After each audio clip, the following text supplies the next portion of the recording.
वसुतं वसुतं देवं कंसचाणूरमर्दनं देवकी परमानन्दं कृष्णं वन्दे जगद्गुरु गुरुब्रह्मा गुरुविष्णु गुरुदेवो महेश्वर गुरु साक्षात् परब्रह्म तस्मै श्रीगुरुवे नमः ध्यानमूलं गुरुमूर्तिं पूजामूलं गुरुपदं मन्त्रमूलं गुरुवाक्य मोक्षमूलं गुरुकृपा तमेव माता च पिता तमेव बन्धु सखा तमेव विद्यानयनं तमेव सर्वं मम देव हरे कृष्णा कृष्ण कृष्ण हरे हरे हरे राम राम राम हरे हरे हरे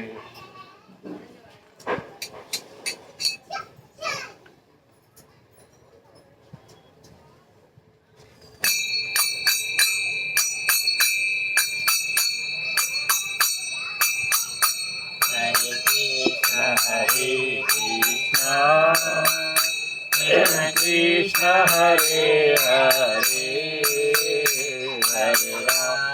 हरे राम राम राम हरे हरे हरे कृष्ण कृष्ण कृष्ण हरे हरे राम राम राम हरे हरे हरे कृष्ण कृष्ण कृष्ण हरे हरे हरे राम राम राम हरे हरे हरे कृष्ण कृष्ण कृष्ण हरे हरे हरे राम राम राम हरे हरे हरे राम माधव कुंज बिहारी जय राधा माधव कुंज बिहारी जय गोपी जन वल्लभ गिरिवरधारी जय गोपी जन वल्लभ गिरिवरधारी यशोदानंदन व्रज जनरंजन यशोदानंदन व्रज जनरंजन यशोदानंदन व्रज जनरंजन यमुना तीर मनचारी यमुना तीर मनचारी जय राधा माधव कुंज बिहारी जय राधा माधव कुंज बिहारी हरे कृष्ण कृष्ण कृष्ण हरे हरे हरे राम राम राम हरे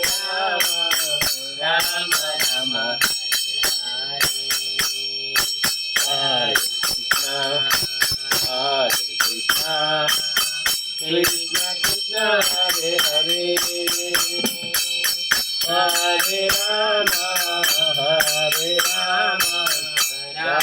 हरे हरे राम राम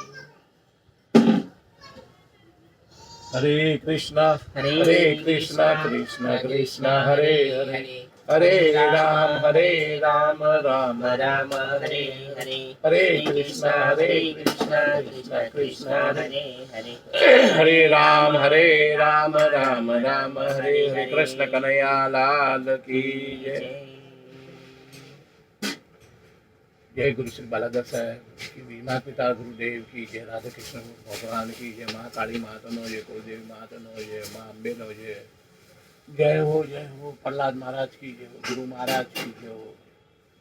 जगन्नाथ महाराज की जय हो। बलदेव भगवान की जय हो।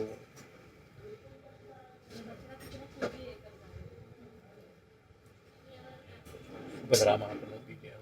जय श्री राधा रसवारी जी की जय, राधा रसवारी जी की जय, राधा रसवारी जी की जय। इस्कॉन धाम की जय, इस्कॉन धाम की जय, इस्कॉन धाम की जय।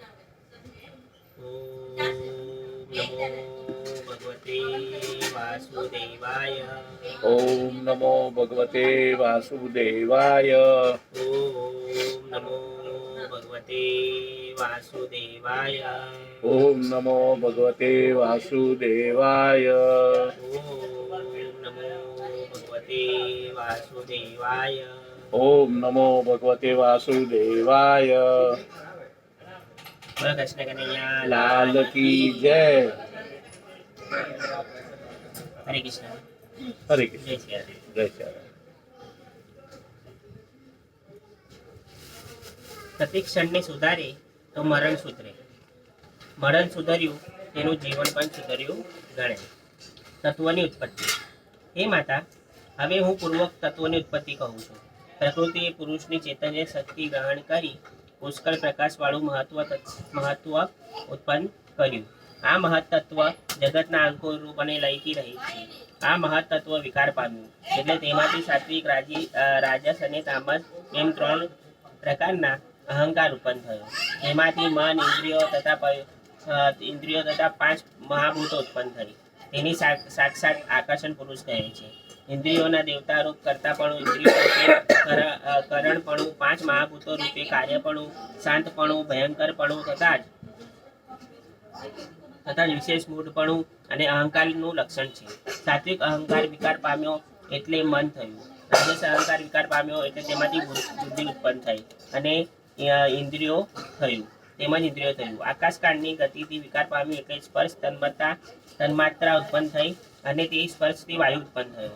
એ વાયુ જીવોના કર્મથી પ્રેરાઈને વિકાર પામ્યો એટલે તેથી રૂપ તન્માત્રા ઉત્પન્ન થઈ. તે રૂપથી તેજ ઉત્પન્ન થયું. પછી તે વિકાર પામ્યું એટલે તેની રસ તન્માત્રા ઉત્પન્ન થઈ. રસથી જળની ઉત્પન્ન થયું. પછી જળ વિકાર પામ્યું એટલે તેમાંથી ગંધ માત્રા ઉત્પન્ન થઈ અને તે ગંધી પૃથ્વી ઉત્પન્ન થઈ. પોતપોતાના કાળાનુરૂપ આકાશ વગેરેનો શબ્દ ગુણ વાયુ જતો હોવાથી વાયુ અંદર શબ્દ તથા સ્પર્શ એ 2 ગુણો છે. તેજમાં જતા હોવાથી તે તેજ અંદર શબ્દ, સ્પર્શ, રૂપ અને 3 ગુણો. તેજના એ ગુણો જળની અંદર જતા હોવા જળની અંદર સ્પર્શ, શબ્દ, સ્પર્શ, રૂપ, રસ, ગંધ એમ 4 ગુણો છે. 4 ગુણો અંદર શબ્દ, સ્પર્શ, રૂપ અને રસ એમ 4 ગુણો છે. તે ગુણો પોતાના કાર્યરૂપ પૃથ્વીમાં જતા હોવાથી પૃથ્વી ગંધ, શબ્દ, સ્પર્શ, રૂપ, રસ એમ 5 ગુણો છે. પ્રથમ આ મહત્તત્વાદી 7 તત્વો અલગ રહ્યા હોવાથી સૃષ્ટિ ઉત્પન્ન કરવી અસમર્થ હતી. ત્યારે જગતના ઈશ્વરે તે તત્વોમાં પ્રવેશ કર્યો એટલે તે તત્વો વિકાર પામી એકબીજા સાથે જોડાઈને તેમાંથી અચેતન બ્રહ્માંડ ઉત્પન્ન થયું અને તેથી આ વિકાર પુરુષ ઉત્પન્ન થયા. આ બ્રહ્માંડને પૃથ્વી, જળ, તેજ, વાયુ, આકાશ, અહંકાર, મહત્તત્વ 7 તત્વો મીટાયેલા છે. જેમ સુવર્ણ અલંકાર એકબીજાથી જુદા નથી તેમ પ્રકૃતિ અને તેના તત્વો જુદા નથી, બધાઓ એક સમૂહ છે તેમ સમજવું જરૂરી છે. વિરાટ પુરુષે ધીરે ધીરે અંગ થયું. તેમાંથી દરેક દેવતાઓએ વાસ કર્યો. દરેક દેવોએ વિરાટ પુરુષને ઉઠાડવા પ્રયત્ન કર્યો પરંતુ તેઓએ કોઈ ઉઠાડી શક્યું નહીં. વિરાટ પુરુષે ક્ષેત્રજ્ઞ પરમાત્મા જ પોતાના બળ વડે ઉઠાવી શક્યા. માટે પ્રથમ પરમેશ્વર ભક્તિ કરવી, પછી બીજા સર્વ પદાર્થો પર વૈરાગ્ય થાય, બુદ્ધિ યોગમાં પ્રવર્તે અને ચિત્ત એકાગ્ર થયા પછી જ્ઞાન ઉત્પન્ન થાય. તે જ્ઞાન દ્વારા ક્ષેત્રજ્ઞને આ કાર્યકારણના સમુદાય શરીરમાં જુદો કેવળ પરમાત્મા સ્વરૂપ જાણીને તે ક્ષેત્રજ્ઞનું ચિંતન કરવું. તમસ્મિન પ્રત્યેગાત્મા નૈધિયા યોગ પ્રવૃત્તયા ભક્તા વિરક્ત જ્ઞાનેન ચિંતયે. વાળ ધોળા થાય, દાંત પડવા લાગે તો સમજવું કાળની નોટિસ આવી છે. પ્રકૃતિ પુરુષની વિવેકની મોક્ષની રીત. શ્રી ભગવાન ઉવાચ પ્રકૃતિ સ્થોપી પુરુષો નજ્યતે પ્રાકૃતે ગુણે અવિકારાત કર્તૃત્વાની ગુણત્વાજલ લાસ્તરમ. શ્રી કપિલ ભગવાન બોલ્યા, હે માતા, જેમ જળમાં પડેલું સૂર્યનું પ્રતિબિંબ તે જળની વિનાશથી લીપાતું નથી તેમ જીવાત્મા મનુષ્ય શરીરમાં જ રહેલો છે. છતાં પ્રકૃતિ સત્વાદી ગુણો વડે ઉત્પન્ન થનારા સુખ દુઃખાથી તે પુણ્ય પાપથી લેપાતો નથી. પણ જ્યારે તે પ્રકૃતિ પુરુષ પ્રકૃતિના ગુણોમાં આસક્ત થાય છે ત્યારે હું મારું એવા અભિમાનથી મૂળ બની પોતાના મૂળ સ્વરૂપ જ્ઞાનને ભૂલે છે અને હું કરતા છું તેમ મિથ્યા અભિમાની કરે છે.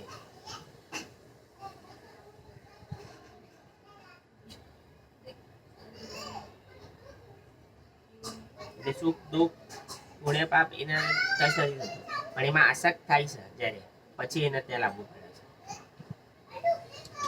જેમ સ્વપ્નમાં પોતાનું માથું કાપવું અને વગેરે અનર્થ પ્રાપ્ત થાય છે, ખરી રીતે તે મિથ્યા છે. આ અનર્થ જાગ્યા વિના દૂર થતો નથી. એ જ રીતે સંસારમાં પ્રાપ્ત થતા જન્મ મરણ સુખ દુઃખ વગેરે મિથ્યા જ છે. છતાં આ જીવાત્માને વિષયો જ રચ્યો પચ્યો રહેનારાને લીધે સંસાર દૂર થતો નથી. માટે અત્યંત આસક્ત થયેલા ચિત્તને દ્રઢ ભક્તિ યોગથી દિવ્ય વૈરાગ્યથી ધીમે ધીમે વશ થયું. સૌદેવથી અને કપિલ મુનિનું સંવાદ છે, એમાં કપિલ મુનિ માતાને સમજાઈ રહ્યા હતા કે સુખ દુઃખ આ બધું મિથ્યા છે, પણ એમાં જો આસક્ત થઈએ તો એ આપણાને તકલીફ પહોંચાડે. બાકી જો એનાથી ભક્તિ વળી એના પર આપણે વૈરાગ પ્રાપ્ત કરી શકીએ. એ ચિત્તને વારંવાર એકાગ્ર કરવું.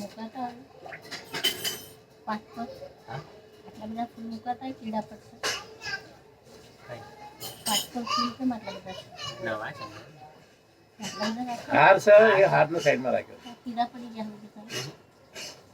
ગૃહસ્થશ્રમના વ્યવહારો વિષમતાથી ભરેલા છે, ત્યાંથી ક્ષમતાની જરૂર છે.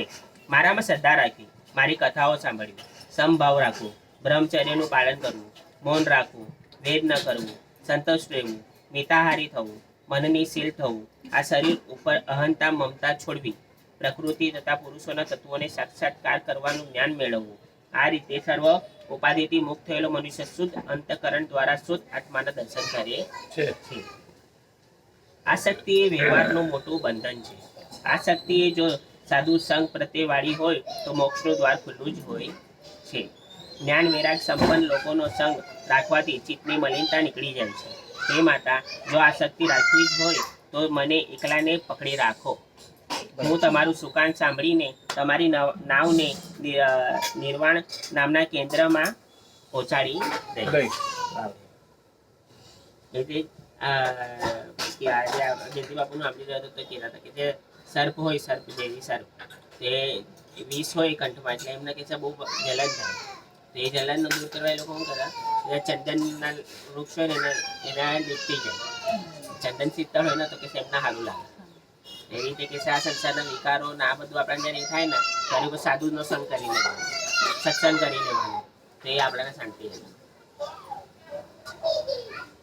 આમાં પણ એ જ કીધું કપિલ મુનિએ કે મને એકલાના પકડી રાખ, તો કે હું તારી નાવ નિર્મળ પદે લઈ જઈશ. જળમાં પડેલું સૂર્યનું પ્રતિબિંબ પરાવર્તિત થઈ જ્યારે ઘરમાં ભીત ઉપર પડે ત્યારે તે પ્રતિબિંબ જોઈને મનુષ્ય જળ તરફ જુએ છે અને પછી જળ દ્વારા આકાશમાં થયેલા ખરા સૂર્યના દર્શન કરે છે. આ રીતે આત્મા પ્રથમ ત્રિગુણાત્મિક અહંકારને જુએ છે. અહંકારના સ્વરૂપ છે મન, ઇન્દ્રિયો અને આ શરીર. પ્રથમ તેને ઓળખ્યા પછી અહંકાર દ્વારા બ્રહ્મને ઓળખી શકાય છે. જે આત્મા જાગૃત તથા સ્વપ્નના અવસ્થા જોનાર છે તે વખતે સ્પષ્ટ રૂપે ભાસે છે. તે જ આત્મા સુષુપ્ત અવસ્થામાં લઈ થવાથી પોતે નાશ ન પામેલો છતાં પોતાને મિથ્યા નાશ પામેલો માને છે. તેથી સુષુપ્તિ અવસ્થામાં આત્મા સ્ફુટ ભાસતો નથી. જેમ કોઈ ધનવાન મનુષ્ય પોતાના ધનને નાશ થતાં વ્યાકુળ થઈ પોતાને પણ નાશ પામેલો માને છે, એમ આત્મા પણ સુષુપ્તિ અવસ્થામાં પોતાને ઉપાધિરૂપ અહંકારનો નાશ થતાં પોતાને નાશ પામેલો માને છે. આમ વિચાર કરી વિવેક મનુષ્ય આત્માનો સાક્ષાત્કાર કરે છે. દેવહૂતિએ પૂછ્યું, હે બ્રહ્મન, પ્રકૃતિ અને પુરુષ એકબીજાના વિના રહી શકતા નથી અને બંને નિત્ય છે, તો પછી મુક્તિ કેમ થાય? પુરુષની સહાયતા વિના પ્રકૃતિ સ્વરૂપનો નિશ્ચય થતો નથી, તેમજ પ્રકૃતિ અસ્તિત્વ વિના પુરુષનું પ્રાગટ્ય થતું નથી. તેઓ બંને એકબીજાને આશ્રય છે, તો પછી આવી ઓતપ્રોત થયેલી પ્રકૃતિ પુરુષને કેમ છોડે? અને જો ન છોડે તો મુક્તિ કેમ સંભવે? શ્રી કપિલ ભગવાને આ શંકાનું સમાધાન કરતા બોલ્યા, હે માતા, નિર્મળ મનથી મારી કથાઓ સાંભળવાથી, મારી ભક્તિથી, અતિશય વૈરાગથી, અષ્ટાંગ યોગથી અને ત્રિવ્ય આત્મ ધ્યાનથી પુરુષની પ્રકૃતિ રાત દિવસ બઢતી જાય છે. જેમ અગ્નિ વડે ઉત્પન્ન કરનારું કાષ્ઠ પોતાની ઉત્પન્ન અગ્નિ વડે જ પોતાને નાશ પામે છે, તેમ પ્રકૃતિ પણ ધીમે ધીમે અદ્રશ્ય થાય છે. અંતે આત્મજ્ઞાન થતાં જ સર્વ સંશયો નાશ પામે છે. અને તે પુરુષ પછી સંસારમાં ફરીથી આવતો નથી. પ્રકૃતિનો મારો પરાભવ કરવાનો એક જ સરળ રસ્તો છે, મારા તરફ મોઢું ફેરવું. તે જ પ્રમાણે મોઢું ફેરવા માટે થતો પુરુષાર્થ, તેનું નામ આધ્યાત્મ. જેમ નિદ્રામાં પડેલા મનુષ્યને સ્વપ્નમાં પોતાનું મસ્તક કપાવવું વગેરે અનેક અનર્થો આપનાર થાય છે, પણ તે જ સ્વપ્ન જાગૃત અવસ્થામાં આવેલા મનુષ્યની યાદ આવ્યા છતાં મોહ કરતું નથી. તે જ રીતે પ્રકૃતિ નિત્ય તત્વને જાણનાર અને મારી વિશે મન લગાડનાર પુરુષને પ્રકૃતિ કદી અનર્થ કરતી નથી. હે માતા, જ્યારે સિદ્ધ થયેલા પુરુષનું મન યોગને લીધે વધેલી અને યોગ વિના બીજા કોઈ પણ કારણે પ્રાપ્ત ન થનારી અણીમાદી 8 મહાસિદ્ધિઓ રૂપી માયાઓમાં આસક્ત થતું નથી, ત્યારે તે પુરુષને અત્યંતિક ગતિ પ્રાપ્ત થાય છે, કે જ્યાં મૃત્યુનો ગર્વ છે નહીં. યદા ન યોગોપચિતાસુ ચેતો માયાસુ સિદ્ધસ વિજજતેં અનન્ય હેસોર્વ મેગતિ સ્યાદત્પતિ યત્ર ચ મૃત્યુહાસ. યોગને જો ભક્તિનો સાથ ન હોય તો કદાચ યોગી રોગી બની શકે છે. અષ્ટાંગ યોગ દ્વારા સર્વોપાધિથી મુક્ત થવું. શ્રી હવે અષ્ટાંગ યોગ ભગવાન બતાવી રહ્યા છે. શ્રી ભગવાન ઉવાચ યોગસ્ય લક્ષણં વક્ષ્યે સબીજસ્ય નુપાપ મજે મનો એનેવ વિદ્યાનાં પ્રસન્ન યતિ સપ્તપથ. શ્રી ભગવાન બોલ્યા, હે માતા, હવે તું મને શાલ્બન યોગનું સ્વરૂપ કહું છું. શાલ્બન યોગનું સ્વરૂપ કહું છું, જેને આચરવાથી ચિત્ત પ્રસન્ન થઈ સન્માર્ગી જાય છે. શક્તિ પ્રમાણે સ્વધર્મ આચરવો, વિરુદ્ધ ધર્મની અને પરમ ધર્મથી દૂર રહેવું. દેવ યોગે જે મળી આવે તે સંતોષ રાખવો. આત્મજ્ઞાની પુરુષો ચરણ સેવવા, જે મળે એમાં સંતોષ રાખવો. આત્મજ્ઞાની પુરુષો ચરણ એટલે સંતો મહંતોની સેવા કરવી. બ્રહ્મચર્યનું પાલન કરવું, તપ કરવું, બાહ્ય અભ્યંતર પવિત્રના અભ્યંતા જાળવવી, નિત્ય સ્વાધ્યાય કરવો, ભગવાનની પૂજા કરવી, મૌન રાખવું, ઉત્તમ આસન પર સ્થિત પ્રાપ્ત કરી ધીમે ધીમે પ્રાણવાયુ જીતવો, મન દ્વારા ઇન્દ્રિયોની વિષયો પાછી વાળવી, હૃદયમાં દ્રઢપણે સ્થાપવી, મનને બુદ્ધિપૂર્વક મારામાં જોડાવવું, પ્રાણાયામ જીતવું અને આળસ છોડવી. પછી સ્વસ્તિકાસનમાં બેસી પ્રાણાયામનો અભ્યાસ કરવો. પ્રાણવાયુને રેચક, કુંભક, પૂરક એમ ઉલટ ક્રિયા છે, તેનાથી નાડી શુદ્ધ કરવી, જેથી મન સ્થિર થઈ ફરી ચંચળ થાય નહીં. જેમ વાયુ અને અગ્નિથી તપાવેલું સોનું મેલ તજે છે, તેમ યોગી પ્રાણવાયુ જીતે છે. તેનું મન થોડા સમયમાં નિર્મળ થાય છે. પ્રાણાયામ વાત, પિત્ત, કફ ત્રિદોષ બળે છે. ધારણાઓથી પાપો બળે છે. પ્રત્યાહારથી વિષયો સંબંધ છૂટે છે અને ધ્યાનથી મન નિર્મળ બને છે. ધ્યાનનો યોગ પ્રયોગ પૂર્વાગ માંગે છે. ઉત્તમ વસ્તુ અંદર ધારણ કરવા માટે રસ્તો મોકળો કરવો જોઈએ. આ માટે ક્રમ છે. તે ક્રમની ત્યાગને સીધા ધ્યાનને વળગે છે. ભક્તિમાં તેમજ જ્ઞાનમાં ભોગ અધિક હોય તો તેનો ત્યાગ કરવો જોઈએ. તેવા લોકોનું સંતુલન જળવાતું નથી અને પરિણામે અનેક વિકૃતિઓથી ઊભી થવાના પ્રસંગો જાણવા મળે છે. ધ્યાનની ક્રિયા અતિ સૂક્ષ્મ છે અને તે માટે પ્રાણ ઉપર પકડ આવવી જોઈએ. ધ્યાન એ કરવાની વસ્તુ નથી, પણ થવાની વસ્તુ છે.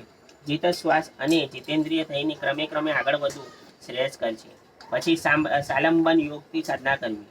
સબીજ યોગથી મન દિવ્યતા અનુભવે છે અને પ્રસન્ન રહ્યા યોગા અભ્યાસથી પોતાનું મન નિર્મળ અને સારી રીતે સ્થિર થાય ત્યારે નાકની અણી પર દ્રષ્ટિ રાખી ભગવાનની મૂર્તિનું ધ્યાન કરવું. ભગવાન સદૈવ પ્રસન્ન મુખવાળા છે. એ કમળના મધ્ય ભાગના સમાન લાલ નેત્રોવાળા, કાળા કમળ જેવા શ્યામ રંગના શંખ, ચક્ર, ગદા, પદ્મ ધારણ કરનારા, રેશમી પીળા વસ્ત્રોવાળા, શ્રી વત્સના ચિહ્નવાળા, કૌસ્તુભિક મણિ ધારણ કરનારા, મહાકિંમતી હાર, કડા, મુકુટ, બાજુ બંધો, ઝારણાઓ, કંદોરાથી શોભતા, અત્યંત દર્શનીય, શાંત, ભક્તોના મનને નેત્રને હર્ષ ઉપજાવનારા, કિશોર વયને એવા ભગવાનનું સર્વાંગે ધ્યાન ધરવું. કે જ્યારે સુધી મન તેના પર ચલિત ન થાય તે જેમની લીલાઓ યોગ્ય છે. જે ભગવાનનું ઉભેલા, બેઠેલા, સૂતા અને સર્વના હૃદયમાં વસેલા સ્વરૂપનું મનથી ધ્યાન કરવું. આમ ભગવાનના સર્વ યોગમાં સ્થિત થયેલા મનને એક અંગમાં સારી રીતે જોડવું. તેમાં પ્રથમ ભગવાન ચરણ કમળનું ધ્યાન શરૂ કરવું. તે વ્રજ્ર, અંકુશ, ધજા તથા કમળ ચિહ્નથી યુક્ત છે. પછી ભગવાનને 2 ઢેચણનું ધ્યાન ધરવું. જે માતા લક્ષ્મીદેવ પોતાના સાથળ પર મૂકી હસ્ત કમળથી સારી રીતે લડાવે છે. પછી ભગવાનની 2 સાથળનું ધ્યાન કરવું, જે ગરુડની ગાંધ પર શોભે છે. પછી તે પિતાંબર કે કંદોરાના સંબંધવાળા નિતંબ પ્રદેશનું ધ્યાન ધરવું. પછી ભગવાનનું ભુવન સમૂહ સ્થાન એવા પેટનું, પછી કમળનું ઉત્પન્ન સ્થાન એવા ભગવાનના નાભી સરોવરનું ધ્યાન કરવું. પછી ભગવાનની બે સ્તન અને છાતીનું ધ્યાન કરવું. ત્યારબાદ સર્વલોક વડે નમસ્કાર કરેલા ભગવાનના કંઠનું, તે સર્વલોકપાલો વસે એવા બાહુઓનું ધ્યાન કરવું. ત્યારબાદ 1000 આરાઓ વાળા અસંખ્ય તેજવાળા સુદર્શન ચક્રનું તથા શંખનું ધ્યાન ધરવું. પછી ભગવાનને પ્રિય કૌમાદકી ગદાનું, માળાનું, કૌસ્તુભિક મણીનું ધ્યાન કરવું. ત્યારબાદ ભગવાનનું મુખ કમળ ધ્યાન કરવું. નિર્મળ ગાલ વાળું, ઉન્નત નાસિકા વાળું, વાકડિયા કેસ સમૂહથી વીંટળાયેલું, કમળમાં સમાન બે નેત્ર વાળું, સુંદર ભ્રુકુટી વાળું ભગવાનનું મુખ કમળનું ધ્યાન કરતા કરતા શ્રી હરિના સુંદર મધુર હાસ્યને નિરખવું. પછી સર્વનો હૃદય આકાશમાં જેમ જ્ઞાન થાય તેમ વિષ્ણુ ભગવાનના સ્ફુટ હાસ્યનું ધ્યાન કરવું. અને અતિશય સુંદર હોવાથી વિના પ્રત્યે જ્ઞાન વિષયરૂપ છે, અને જેમાં અધરોષ્ટની કાંતિ પડવાથી મોગરાની કળીઓ જેમ સૂક્ષ્મ દાંતો લાલ હોય એમ લાગે છે. આમ ભગવાનના વિના બીજું કાંઈ જોવું નહીં. ભગવાનના ધ્યાન વડે પરમાનંદનો અનુભવ થશે. એવી રીતે ભગવાનના દર્શન કરવા એ આખું વર્ણન કર્યું, ચરણથી લઈને મુખ સુધી. સંગથી જીવન બગડે અને સંગથી જીવન સુધરે, તેથી સારો કરો. યોગના બે પ્રકાર છે, એક સબીય યોગ અને બીજો નિર્બીજ્ય યોગ. સબીય યોગમાં સમાધિ શૈલી થાય છે, કારણ કે તેમાં પરમાનંદ મૂર્તિ શ્રી હરિનું ધ્યાન કરવાથી ચિત્ત શાંત બને છે. અને નિર્બીજ યોગ સાધનામાં યતો યતો નિશ્ચરતિ મનસ્ય ચલમતિ સ્થિરમ તતસ્તો નિર્ભયે તાત્મન્યવસનયતે. ચંચળ અને અસ્થિર એવું મન જ્યાં જ્યાં ફરે ત્યાંથી તે પાછું વાળી કેવળ આત્મામાં વશ કરવું. આમ આ સમાધિ થવી મુશ્કેલ છે. સબીજ યોગ સાધનામાં ભગવાન દેહ પડે પરમાત્માનો અનુભવ થવાથી શબ્દાદી વિષયો વિરક્ત થાય છે, અને ત્યારે જેમ તેલ વાળ બળી જતા દીવો આપમેળે ઓલવાઈ જાય છે, તેમ વિષયોથી વિરક્ત થતા સાધન આપોઆપ નિર્વાણ પામે છે. પછી એ અવસ્થામાં યોગી ધ્યાતા દેહ વિભાગથી રહિત અનેક અખંડ આત્માનો સાક્ષાત્કાર કરે છે. કારણ કે સમયે દેહારૂપ ઉપાધિ દૂર થયેલી હોય આવા પુરુષની અવિદ્યા નિવૃત્ત થાય છે. તે ભગવત ભક્ત જીવન મુક્ત અવસ્થા પામી સ્વરૂપ જ્ઞાન પામે છે. જેમ મદિરાના મદથી અંત થયેલો પુરુષ પોતાની કેળ ઉપર પહેરેલા કે ખસી ગયેલા વસ્ત્રને જોતો નથી, તેમ ભગવત ભક્ત યોગની પ્રારંભમાં કર્મ લીધે આસન પર બેઠો આસનની ઉપરથી ઊભા થયેલા સ્થાનની બીજે સ્થળે જઈ ફરી તે સ્થાને આવેલા પોતાના શરીરને પણ જાણતો નથી. તો પછી સુખ દુઃખ તો ક્યાંથી જ આવે? કારણ કે સિદ્ધ પુરુષ પોતાનું સ્વરૂપ જ્ઞાન પામ્યો હોય છે. તેને દેહ પૂર્વનો સંસ્કારો અને દેવને વશ થઈ જ્યાં સુધી કર્મ બાકી હોય ત્યાં સુધી તે જીવે છે, પણ તેને શરીરની કોઈ ચિંતા હોતી નથી. જેમ અવિવેકી મનુષ્ય અગ્નિ સ્વરૂપ માનેલા અને અગ્નિથી જ ઉત્પન્ન થયેલી તણખલાથી ધુમાડાથી અગ્નિ જુદો જ છે, તેમ 5 ભૂતો ઇન્દ્રિયો અંતઃકરણ અને પ્રધાન તત્વની આત્માથી જુદો છે. અર્થાત દેહાદિથી જીવાત્મા અને જીવાત્માથી પરમાત્મા ભિન્ન છે. જેમ અગ્નિ એક જ છે છતાં પોતાને પ્રકટ કરવામાં સ્થાન કાશ વગેરે તેઓની લંબાઈ ટૂંકાઈ વગેરે ભેદથી અનેક પ્રકારે જણાય છે, તે જ રીતે આત્મા પોતે એક જ છે, છતાં શરીરમાં રહીને શરીરથી જુદા ગુણોને લીધે અનેક સ્વરૂપે જણાય છે. તસ્માદિમાં સ્વ પ્રકૃતિ દેવી સદદાત્મિકા દુર્વિભાવ્ય ભાવ્ય સ્વરૂપેણાની વિશિષ્ટતે. ભક્તિ યોગના ભેદ, કાળનું બળ અને ઘોર સંસારનું વર્ણન. લક્ષણ મહદાદીનામ પ્રકૃતે પુરુષમ ન્યચ સ્વરૂપ લક્ષ્યતે વિષાયેન તત્પરમાત્મિકમ. સાત્વિક આહાર વગર તમને ગમ ખાવાની શક્તિ નહીં મળે તે નિશ્ચય છે. દેવહૂતિએ પૂછ્યું, હે પ્રભુ, હવે મને આ ભક્તિ યોગનો માર્ગ બતાવો, વિસ્તારથી કહો. વળી જે સાંભળવાથી પુરુષ વિષયો પર વૈરાગ્ય વાળો થાય છે તે જીવોની અનેક પ્રકારની ગતિ મને કહો. તેમજ બ્રહ્માદિ દેવોના પણ નિયંતા છે અને કેવળ આપનું સ્વરૂપ છે તે કાળનું સ્વરૂપ કહો, જેથી ભયથી મનુષ્ય પૂર્ણ કર્મ કરે છે. આધ્યાત્મ યોગની સમજણ. ભગવાન કપિલ ભગવાન બોલ્યા, હે માતા, જ્ઞાન વૈરાગ સાથે ભક્તિ એટલે આધ્યાત્મ યોગ. આખા ભાગવતનો આટલો જ સાર છે. આખ્યાનો સ્તુતિઓ તો એકમાંથી નીકળેલા પ્રવાહો છે. એને કહેવાય આચાર. આચાર વિચાર એ બંને સાથે સાથે ચાલતા રહે તો આધ્યાત્મ પાંગરે. પાણી વગર વેલ ન પાંગરે, તેમ ભક્તિની પણ પાણી પાવું પડે. પાણી પાવાના પ્રકાર જુદા જુદા છે. વાહ. હવે ભક્તિ યોગ વિશે સંભળાવે છે, ધ્યાનથી સમજો. ભક્તિ યોગ જુદા જુદા માર્ગોને લીધે અનેક પ્રકારનો છે. ભક્તિમાં સાત્વિક, રાજસ, તામસ એવા 3 ભાવો છે. જે હિંસા, દમ કે મત્સર ભાવનો મનમાં સંકલ્પ કરી ક્રોધાતુર કે ભેદ દ્રષ્ટિવાળો થઈ મારી ભક્તિ કરી તેને તામસ ભક્તિ કહે. આવા ભક્તિના પ્રકાર. જે મારું માંગ્યું આપીશ તો પૂજા કરીશ, માનતા કરીશ, યાત્રા કરીશ અને થયો તામસી ભાવ એટલે તેને તામસી ભક્તિ કહે. આપણે જો માનતા કરીએ ને કે મને આવાનું આ કામ થઈ જાય તો આ માનતા કરીશ, આ નવેજ કરીશ, આના તામસી ભક્તિ કરીશ.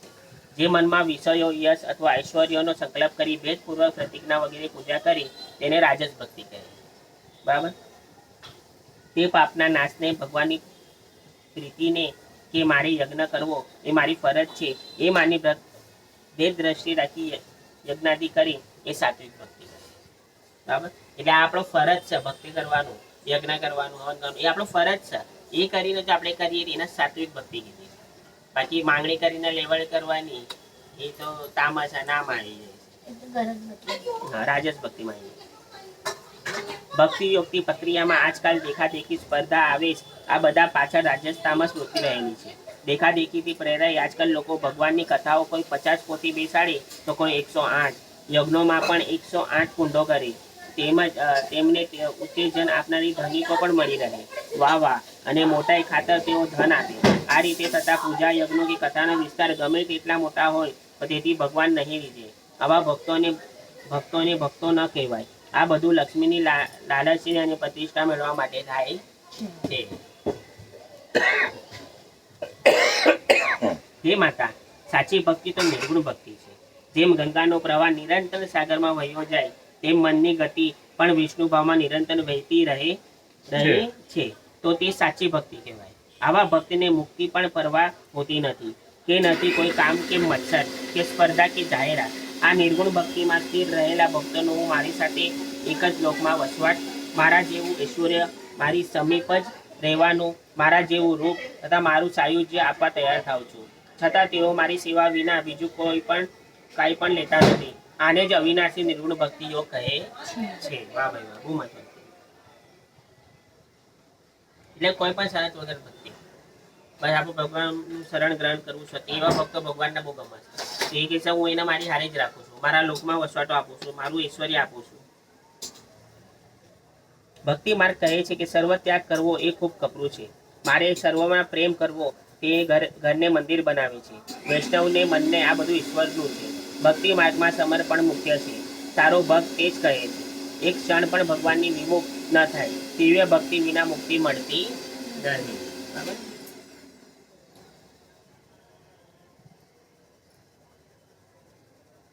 ભગવાનને શ્રીમદ ભગવદ્ ગીતામાં કહેવા 12મા અધ્યાયને ભક્તિ યોગ કહ્યો છે. તેમ ઉત્તમ ભક્તના લક્ષણો વર્ણનતા કહ્યું છે. નિષ્કામ ભાવથી શ્રદ્ધાપૂર્વક પોતાના સ્વધર્મનું પાલન કરવા વાળો, દયાવાળો, મિત્રભાવ વાળો, સુખ દુઃખ સમાન માનનારો, આત્માને વશ રાખનારો, ઇન્દ્રિયોને નિયમમાં રાખનારો, કોઈથી ઉદ્વેગ ન પામનારો, કોઈને ઉદ્વેગ ન પામનારો, મમતા વિનાનો, અહંકાર રહિત, ક્ષમાવાન, સંતોષી, દ્રઢ નિશ્ચયવાળો, શત્રુ મિત્રને સમાન ગણનારો, પવિત્ર, દક્ષ, ઉદાસીન, ભય વિનાનો, શુભ અશુભ ત્યાગ કરનારો, ઈચ્છા ન કરનારો, હર્ષ, અદેખાઈ, ભય અને ઉદ્વેગ મુક્ત, માન અપમાન સરખા ગણનારો, સંગતિ રહિત, સ્થિર બુદ્ધિવાળો અને ધર્મની અમૃત માફક સેવનારો, ઘરમાં આસક્તિ વિનાનો ભક્ત મને અતિશય પ્રિય છે. આ 12મા અધ્યાયમાં કીધું છે કે જે સુખ દુઃખ, લાભ હાનિ, જીવ એને બધું સમાન ગણતો હોય, જેને વિચલિત ના થાય, એ બધું મારું કે બધું મારા પર કે બધું ભગવાને જ કર્યું છે, એ ભક્ત મને બહુ પ્રિય છે. આવા સર્વ ગુણો દ્વારા ભગવત ધર્મ આચરનાર ભક્તિનું ચિત્ત અત્યંત શુદ્ધ થાય છે. ચિત્ત માત્ર મારો ગુણો સંભાવનારા અનાયાસે જ મને પામે છે. જેમ પુષ્પમાં રહેલી સુગંધ પોતાની મેળે જ નાસિકા તરફ આવે છે, એમ યોગ દ્વારા વિકાર રહિત થયેલું મન પોતાની મેળે પરમાત્માને પામે છે. હું સર્વ પ્રાણીઓમાં સદા સત્ય રહિત સ્વરૂપ રહેલો એનો આત્મા છું. જેથી તેઓ પ્રાણીઓમાં મારી અવજ્ઞા કરીને કેવળ મૂર્તિમાં જ મારી પૂજા કરે છે. તેમની એ પૂજા કેવળ દેખાવ, રૂપ અને મસ્કરી સમાન છે. જો કે માનવીમાં મને જોતો નથી અને ખાલી મૂર્તિમાં જ જોવો છે, એ ખાલી દેખાવ અને મસ્કરી સમાન ભક્તિ છે. બધામાં જ પરમાત્મા જોવાના છે ને, કેમ કે આત્મા બધામાં છે ને, કે આત્મા તો હું પોતે છું પરમાત્મા કે છે. અમે વાંચો જીવ લૌકિક જીવ ભૂત સનાતન. આત્મામાં તો હું બેઠો છું, તમે મૂર્તિમાં મને જુઓ છો તો પ્રાણી માત્રમાં મને કેમ નહીં જોતા? તેવી ભક્તિના દેખાવ રૂપી અને મસ્કરી ભક્તિ ભગવાને કીધી. હું સર્વનો આત્મા અને સર્વના ઈશ્વર બધા પ્રાણીઓને પ્રત્યક્ષ રહેલો છું, છતાં મારામાં પ્રકટ સ્વરૂપની પૂજા કરનારું છોડીને મૂર્તાથી કેવલ મૂર્તિને ભજે છે. જો આ એક ભક્ત લોકોને બહુ લાભો માને છે ભગવાન. તેઓ અગ્નિમાં નહીં પણ ભસ્મમાં હોમ કરી રહ્યા છે. મૂર્તિ પૂજન તો માત્ર ચિત્ત શુદ્ધિ પૂરતું છે.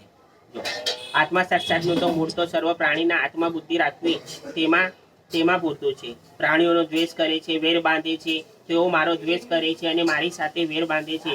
આવા લોકોનું મન કદી શાંત પ્રાપ્ત કરતું નથી. લલિતને વાંચી દીધું. હા એટલે હા ભજન ચાલુ હોય તો અમારે યાદ રાખીને કટ કરવું. પછી લલિતને વાંચી